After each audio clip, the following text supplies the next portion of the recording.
Hey there, welcome to Petals, Crafts and More. I'm Pat, and we're going to make another beautiful Christmas arrangement today.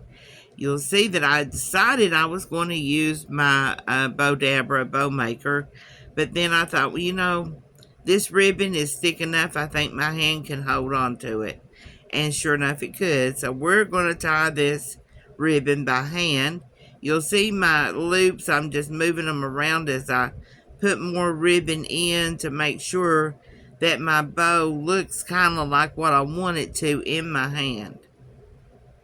And these loops are probably about 6 inches long if I had to guess. And I'm just adding those tails to the back of it, putting a twist tie around it, and then twisting the bow on the twist tie. Now we're going to fluff this bad boy up. You know what I say, you can fluff till doomsday, so don't overdo it at one time, but it seems like the more you fluff, the more you want to fluff. I get that, I really do. Now we're adding it to the grapevine with that pipe cleaner. You've watched me do that a million times. Again, today we're at a different angle. This is the video, actually, that I mentioned in the video I did yesterday, where my camera that I normally use was not working, and I did not know it. So this is my backup camera, so it's at a different angle. Luckily, I have my camera fixed, so the next time we can do it the right way. My floral designer Coach had requested that we do a blue Christmas design for our monthly critique. And so this is what I'm doing this arrangement for, is that final monthly grade. Find out if I know what I'm doing or not. And all of these supplies, except for the greenery that you see on there now, came from our local floral warehouse in Caryville. So if you're local and you like this design, you can run right down there and grab you up some supplies and make it just as pretty, if not prettier, than I did.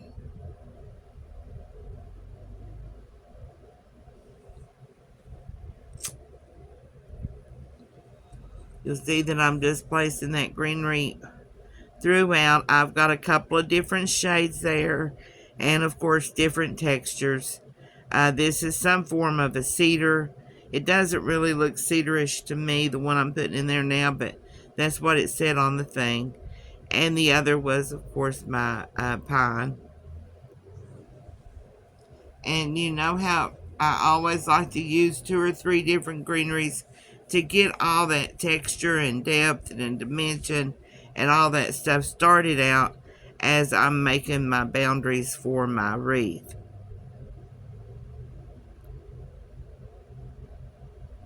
You'll see there that I was trying to show the other camera the greenery and see what it thought about it. Now, I did not end up using that. I tried, but I did not like it in there. This is frosted, but it's not flocked quite so heavily that I'm putting in there now, and I liked it better.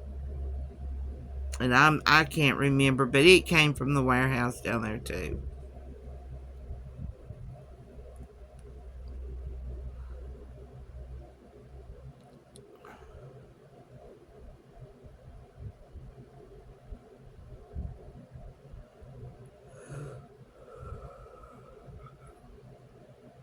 And you'll see I'm just breaking it apart, getting as much value out of each stem of it as I can, because this stuff was not cheap. I got the majority of my supplies down there, and one trip, and that one trip was like $80-something.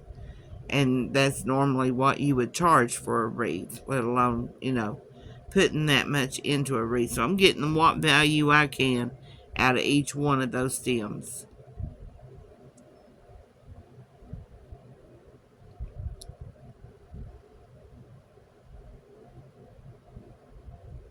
I love these little poinsettias.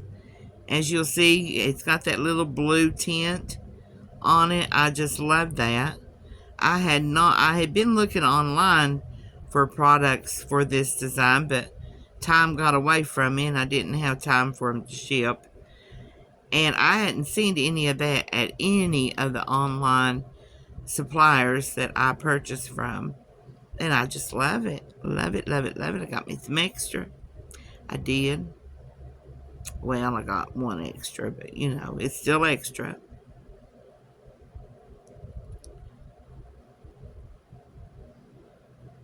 You could really get by with 3 to 5 of those poinsettias. I like to go in with my big florals in an odd number. So 3 to 5 you could get by with easily.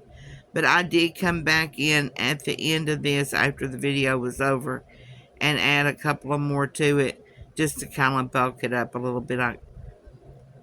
I love them bulked up better. And this little curly Q and all these little streamers, they came on a pick. Well, you can see the pick there. I love them. They would look better. It came on a pick of 3. So if you broke it up into individual pieces and stuck it in your Christmas tree, imagine how pretty that would be. And I did save one piece of that. I may go back and get me some more for my tree, or I may just end up using it in something else. You know how I am.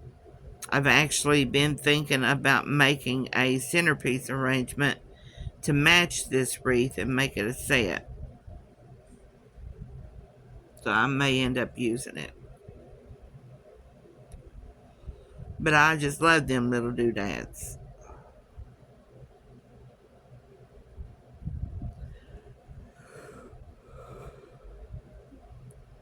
While we're filling in with all the little streamers, guys, let me remind you to like our video and leave a comment. Let me know what you think about my designing. Let me know what you think about the weather, my florals, whatever. Here's our little lollipop looking things. I love them. I ended up only using 2 of those. I went totally against my odd number thing, but it really didn't fit that well, so I just used a couple. And there's the final design. You can see I went back in with a couple of more poinsettias, and I also added some red berries. I said it made it almost a patriotic Christmas, but I think it turned out beautiful. Let me know what you think. And if you don't mind, share this video and any video that you watch on our page. Let's build up our attendance a little bit. Thanks, guys. I hope you enjoyed this video. And I really, really, truly want to know what you think. So leave a comment and let me know. And don't forget, I'm on other social media platforms as well. Have a great day.